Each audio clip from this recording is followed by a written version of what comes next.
I was working the graveyard shift at a 24-hour gas station just outside town. It was my first job after high school, and I needed the money for college. The pay was decent, and honestly, I liked the quiet hours. Just me, some coffee, and whatever book I was reading between customers. The station sat at the intersection of two rural highways, surrounded by farmland on 3 sides and a patch of woods on the 4th. During the day, it was busy enough with truckers and commuters, but after midnight, I might see 3 or 4 people in an entire shift. It was a Tuesday night in October when things started feeling wrong. Around 2 a.m., this guy came in, mid-30s, average height, wearing a faded baseball cap pulled low. He bought a pack of gum and a bottle of water, paid in exact change, and left without saying much. Nothing unusual there, except for how he kept glancing at the security monitor behind the counter, like he was studying the camera angles. An hour later, he was back.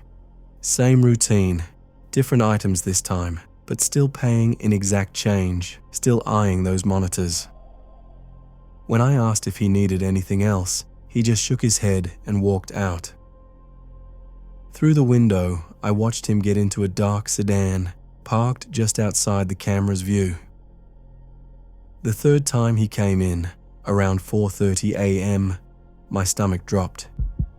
He didn't buy anything, just wandered the aisles slowly, picking up items and putting them back, all while watching me through the security mirror in the corner. I pretended to organize the cigarette display behind the counter, but I could feel his eyes following my every movement. When he finally approached the counter, he leaned forward slightly and asked, "You work here alone every night?" I kept my voice steady. Pretty much. Gets boring sometimes. He nodded slowly, like he was filing that information away. "What time do you get off?" 6 a.m. I lied. My shift actually ended at 7. He stood there for another uncomfortable minute, then bought a lighter and left. This time, I watched him walk to his car and just sit there. The engine wasn't running. He was just sitting in the darkness, facing the store. I called my manager, but it went straight to voicemail. I thought about calling the police, but what would I say? A guy bought some stuff and asked questions.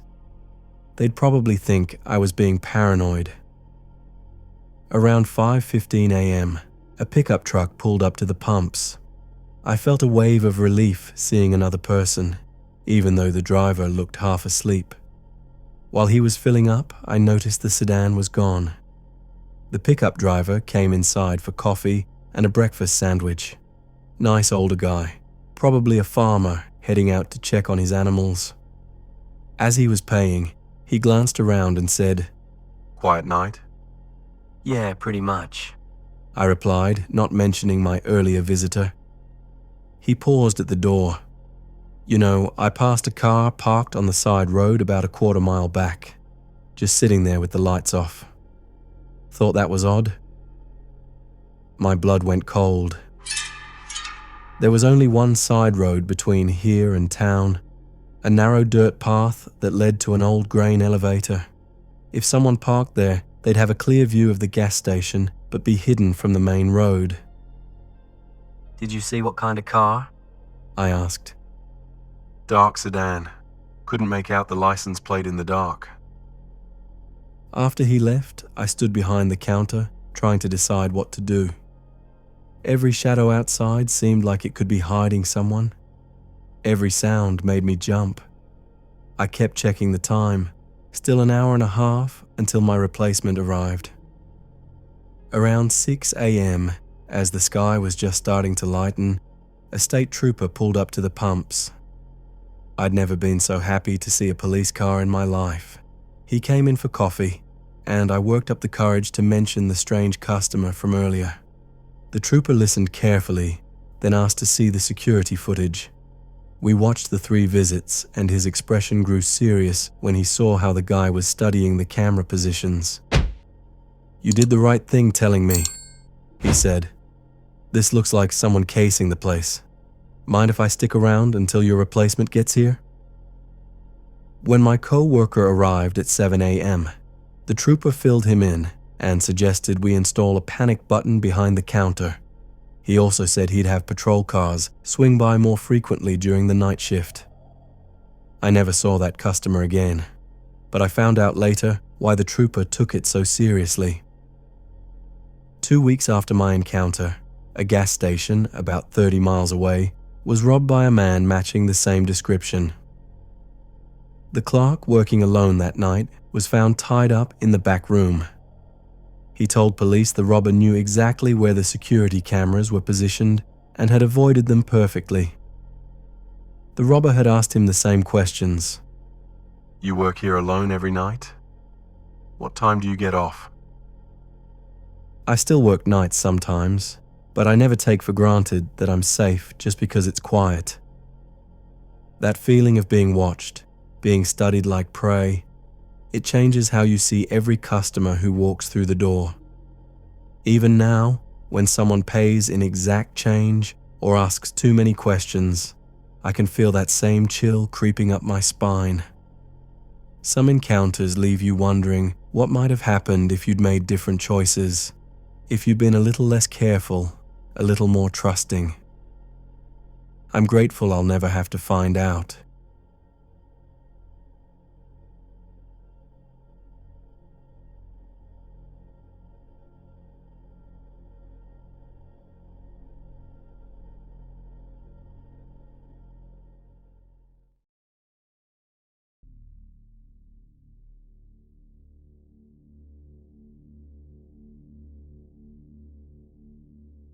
I was 22 and living in a small apartment complex on the edge of town.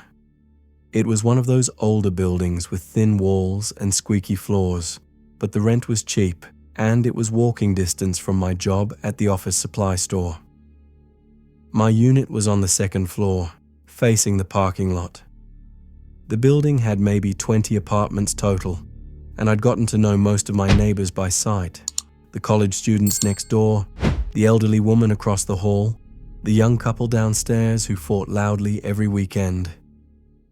It was a Tuesday afternoon in March when someone knocked on my door around 2 p.m. I looked through the peephole and saw a guy in his 30s wearing a maintenance uniform, navy blue shirt with the apartment complex logo. He had a toolbox and clipboard, looked legitimate enough. "Maintenance," he called through the door. "Need to check your water pressure. Been getting complaints about low pressure in this building." I opened the door with the chain still attached. I didn't call in any complaints about water pressure. He shrugged. "Management sent me to check all the units.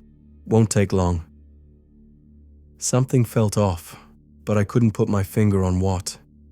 His uniform looked right. He had the proper tools, but there was something in his manner that made me hesitate. Maybe it was how he kept glancing past me into the apartment, or how he shifted his weight like he was ready to push forward if I opened the door fully. "Can I see some ID?" I asked. He fumbled in his pocket and showed me a laminated badge with his photo and the complex's name. It looked real enough, but again, something nagged at me. "Look, I'm kind of busy right now," I said. "Can you come back later when I'm not in the middle of something?" His expression changed slightly, just for a second, and I caught a flash of irritation before he put the friendly smile back on. "Sure thing. I'll be back around 4 p.m. to finish up this building." After he left, I called the front office to ask about the maintenance check. The phone rang and rang before going to voicemail. I tried again an hour later. Same thing. That was weird because the office was supposed to be open until 5 p.m. on weekdays. Around 3:30, I decided to walk over to the office myself. The parking lot was nearly empty, which was unusual for a Tuesday afternoon. When I got to the office door, there was a handwritten sign taped to the glass. "Emergency. Office closed today. Call cell phone for emergencies," with a phone number written below. I called the number and got the property manager, Linda. She sounded stressed and explained that she'd had a family emergency and had to leave town suddenly that morning. "Did you send anyone to check water pressure today?" I asked. Water pressure? No, we haven't had any complaints about that. Why? I explained about the maintenance guy, and there was a long pause. We don't have any maintenance staff scheduled today. Our regular guy is on vacation this week, and we haven't hired anyone temporary. My stomach dropped. So whoever that was... Wasn't from our company. I'm calling the police right now.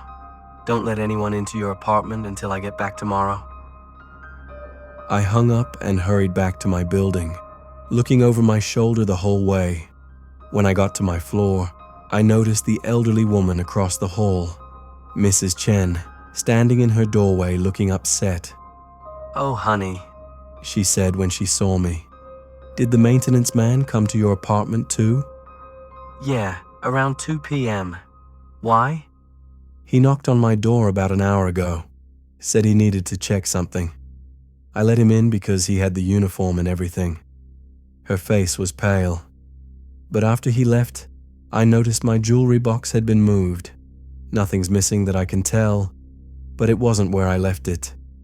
We called the police together and waited in the hallway until they arrived. 2 officers took our statements and checked Mrs. Chen's apartment for signs of tampering. They found scratches around her bedroom window lock, fresh ones that suggested someone had been testing whether it could be opened from outside. The officers explained that this was a common scam. Fake maintenance workers who either rob places immediately or case them for later break-ins. They'd had 3 similar reports in the past month from different apartment complexes around town. "You probably saved yourself from being robbed," one officer told me. "These guys count on people not questioning authority figures in uniforms." They increased patrols around our complex for the next few weeks, but I never saw that fake maintenance guy again. Mrs. Chen ended up moving in with her daughter across town, said she couldn't feel safe there anymore. What bothers me most is thinking about that moment when I almost opened the door fully. He was so ready, so prepared. If I hadn't asked for ID, if I hadn't trusted that weird feeling in my gut, what would have happened? Would he have just taken some valuables, or was he planning something worse? Sometimes I wonder if he'd been watching the building, waiting for Linda to leave.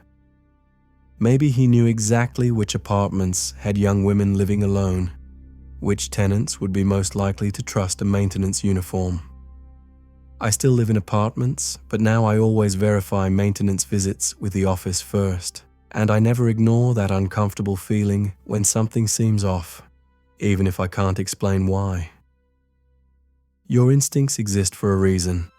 Sometimes they're the only thing standing between you and finding out what someone with bad intentions really had planned.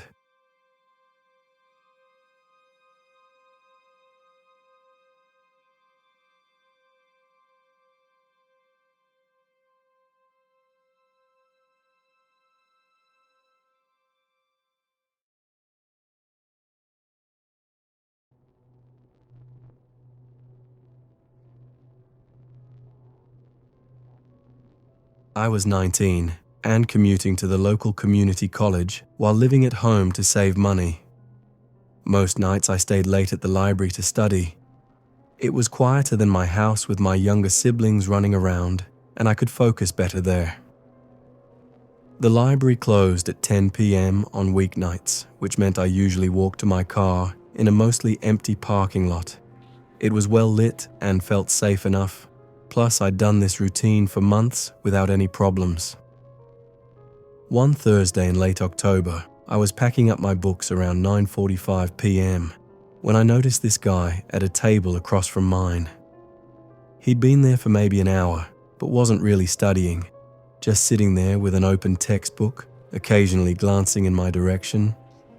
When I looked directly at him, he'd quickly look down at his book.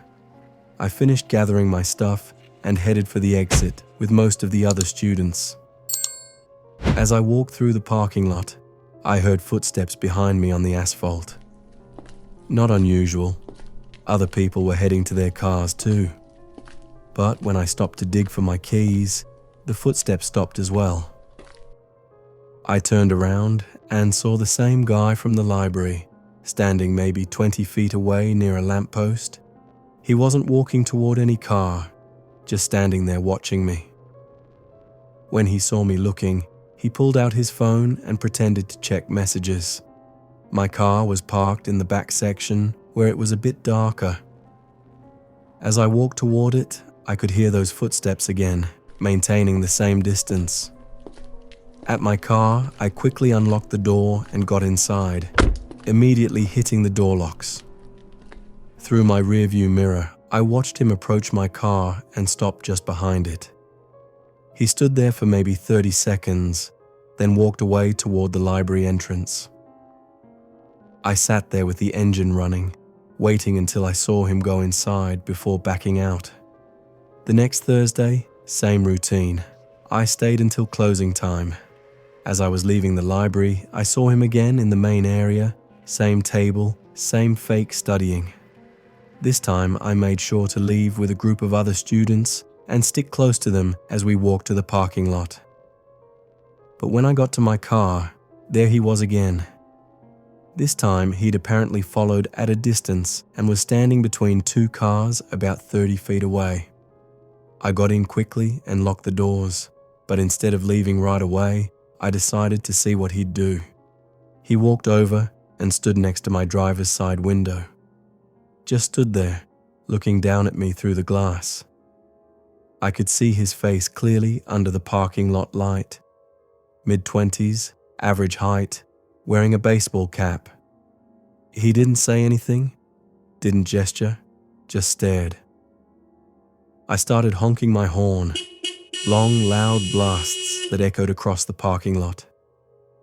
He jumped back, looked around nervously, then hurried toward the library entrance. I drove straight home, checking my mirrors the whole way. The following week, I changed my study schedule and started leaving the library by 9 p.m. when there were still plenty of people around. I also started parking in the front section under the brightest lights. But on Tuesday night, as I was walking to my car around 8:45 p.m., I saw a familiar figure standing near the library entrance. Same guy, same baseball cap. When he saw me notice him, he started walking in my direction. I turned around and went back into the library, straight to the front desk where a librarian was checking in returned books. "Excuse me," I said, trying to keep my voice calm. "There's someone in the parking lot who's been following me to my car the past couple weeks. I'm not comfortable walking out there alone." The librarian, an older woman named Mrs. Patterson, immediately looked concerned. "Show me," she said. We walked to the front windows where we could see most of the parking lot. The guy was still there, standing near my car now, looking around like he was waiting for something. Mrs. Patterson went straight to the phone and called campus security. Within 5 minutes, a security guard showed up and approached the guy. I watched through the window as they talked for a few minutes. Then the security guard escorted him off the property. The guard came inside afterward to get my statement. He told me the guy claimed he was waiting for a friend, but couldn't provide any details when pressed. He also didn't have a student ID, which meant he had no legitimate reason to be on campus after hours. We've had reports about someone matching this description hanging around other campus buildings at night, the guard said, following female students to their cars. "You did the right thing reporting it." They increased security patrols around the library for the rest of the semester, and I never saw him again. But for weeks afterward, I'd scan the parking lot before leaving, checking faces and looking for that baseball cap. What scared me most was how patient he'd been. 3 separate nights just watching and following, learning my routine. If I hadn't changed my schedule, if I hadn't asked for help that Tuesday night, what was his plan? How long would he have kept escalating? I still think about those 30 seconds when he stood next to my car window, just staring.